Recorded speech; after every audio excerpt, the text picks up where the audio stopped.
जय माता की दोस्तों, आइए सुनते हैं सोमवती अमावस्या की व्रत कथा। एक गरीब ब्राह्मण परिवार था। उस परिवार में पति पत्नी के अलावा एक पुत्री भी थी। वह पुत्री धीरे धीरे बड़ी होने लगी। उस पुत्री में समय और बढ़ती उम्र के साथ साथ सभी स्त्रियोच्चक गुणों का विकास हो रहा था। वह लड़की सुंदर, संस्कारवान और गुणवान थी, किंतु गरीबी होने के कारण उसका विवाह न हो पा रहा था। एक दिन उस ब्राह्मणी के घर पर एक साधु महाराज जी पधारे। वो उस कन्या के स्वभाव से काफी प्रसन्न हुए। कन्या को लंबी आयु का आशीर्वाद देते हुए साधु ने कहा कि इस कन्या की हथेली में विवाह योग्य रेखा नहीं है। तब ब्राह्मणी दंपत्ति के साधु से उपाय पूछने लगी और कन्या ऐसा क्या करे कि आपके हाथ में विवाह योग बन जाए।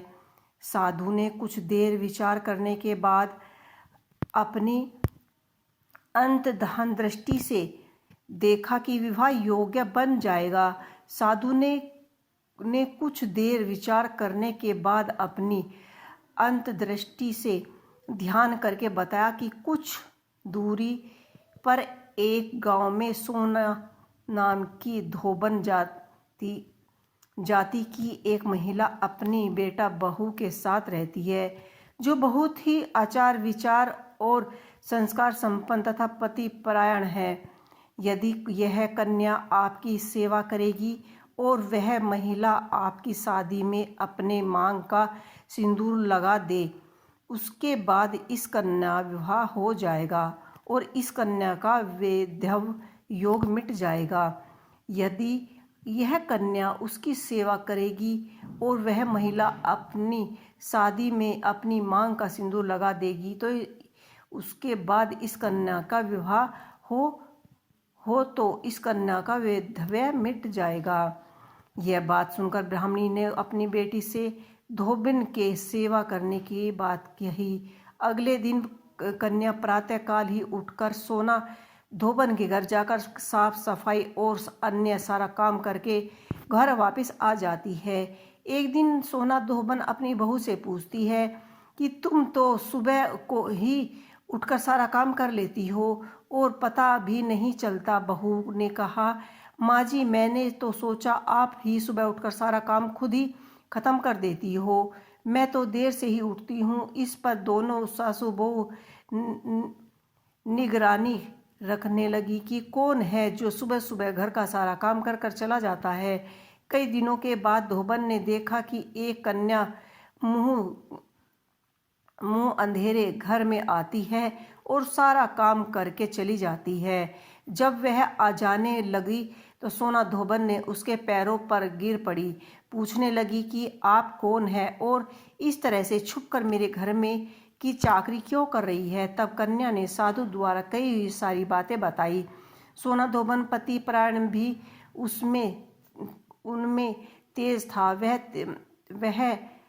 तैयार हो गई। सोना धोबन के पति थोड़ी अवस्था थी। उसने अपनी बहू से अपने लौट आने तक घर पर ही रहने को कहा। सोना धोबन ने जैसे ही अपनी मांग का सिंदूर उस कन्या की मांग में लगाया तो उसका पति मर गया। उसे इस बात का पता चल गया। वह घर से निर्जल ही चली थी, यह सोचकर कि रास्ते में ही कहीं पीपल का पेड़ मिलेगा तो उसके भंवरी देकर और उसकी परिक्रमा करके जल ग्रहण कर लूँगी। उस दिन सोमवती अमावस्या थी। ब्राह्मणी के घर में पुपैया पकवान की जगह उसने ईंट के टुकड़ों से 108 बार भंवर देकर 108 बार पीपल के पेड़ की परिक्रमा की और उसके बाद जल ग्रहण किया। ऐसा करते ही उसके पति के मुर्दा शरीर में वापस से जान आ गई। धोबन का पति वापस जीवित हो उठा। इसलिए सोमवती अमावस्या के दिन से शुरू करके जो व्यक्ति हर अमावस्या के दिन भंवरी देता है उसके सुख और सौभाग्य में वृद्धि होती है।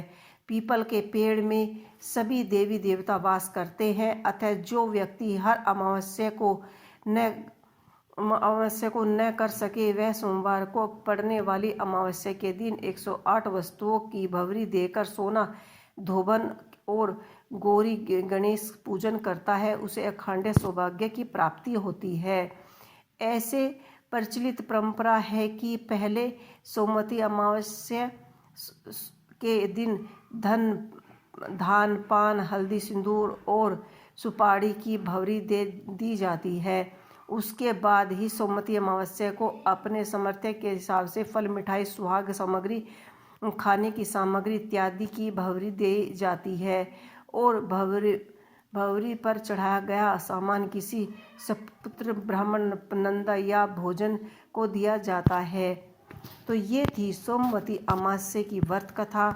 आपको ये कथा कैसी लगी हमें कमेंट बॉक्स में लिख के अवश्य ही बताइएगा और हमारे चैनल को लाइक करना ना भूलें। जय माता की।